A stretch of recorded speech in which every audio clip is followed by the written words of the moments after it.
Welcome to The Last Breakfast. Please enjoy the video. You start by preparing the Nova 7 so the reset goes cleanly. Make sure the battery is above half and the headset sits within 1 to 2 meters of the dongle or PC.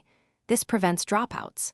Once done, close other audio apps and launch SteelSeries GG with administrator rights so settings can be written. Then disconnect any competing audio devices and ensure the wireless dongle or Bluetooth is active. This gets you to the first actionable step. Open device settings in GG to begin the reset. You're now inside the app, so perform the software reset. Navigate to Devices, pick Arctis Nova 7, then open Settings, look for Restore Defaults or Factory Reset. Once selected, read the confirmation. This clears paired devices and EQ presets, and then confirm. The software uploads default firmware settings and commands the headset to reboot. Make sure you do not unplug the dongle or close GG while it finishes. If the headset reboots, repair it and verify audio and mic are back to factory behavior. If the software route doesn't work, perform the hardware reset.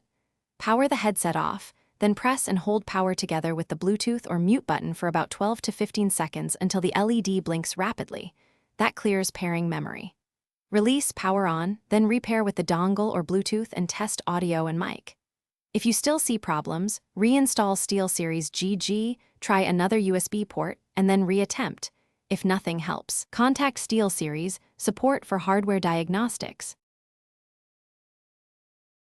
Thanks for watching. If this was helpful, leave a like and consider subscribing. See you next time.